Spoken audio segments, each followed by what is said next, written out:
Bonjour à tous. Un incendie dans un appartement de Besançon. Les faits se sont produits hier soir vers 21h dans un immeuble de la cité de la Viotte. L'appartement a été entièrement consumé par des flammes très agressives malgré l'intervention de 27 sapeurs-pompiers. Heureusement, aucune victime n'est à déplorer et les pompiers ont tout de même réussi à éviter la propagation des flammes aux appartements adjacents. En tout, une quarantaine de personnes a été évacuée durant les opérations des secours.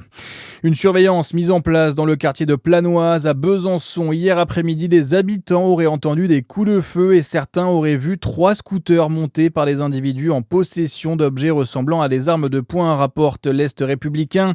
Sur place, les forces de l'ordre n'ont pas constaté d'impact de balles ou de douilles, mais ont déployé plusieurs unités pour surveiller les lieux. Ou voir la fameuse éclipse solaire du 12 août prochain en Côte d'Or, l'aérodrome Dijon-Daroy va mettre en place un dispositif d'accueil du public pour voir le soleil être recouvert à 92%. Les animations auront lieu tout au long de l'après-midi avec des télescopes spécialement préparés pour voir du mieux possible le soleil. Les spectateurs pourront également observer les Perséides, la pluie d'étoiles filantes traditionnelle du mois d'août. Dans l'actualité également, l'incendie du Gros-Bessillon dans le Var n'a pas progressé pendant la nuit, mais plus de 1500 pompiers continuent de lutter contre les flammes. Elles ont parcouru 1800 hectares depuis la reprise du feu vendredi, soit un total de près de 6000 hectares depuis le 21 juillet. Une quarantaine de maisons a été détruite. Le Var qui est également en vigilance orange canicule aujourd'hui, comme une vingtaine de départements du quart sud-est. Jusqu'à 38 degrés sont attendus par endroit.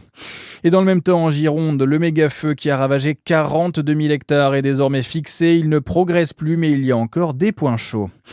Et en foot, hier soir, Dijon jouait son dernier match amical de l'été avant le début de la saison de Ligue 2. À Tomblaine, le DFCO a fait match nul de partout contre l'AS Nancy-Lorraine. Marié et Dong ont marqué du côté des Dijonnais. La semaine prochaine, Dijon démarrera sa saison par une réception de Montpellier le samedi soir à 20h45. Bonne journée sur Fréquence Plus.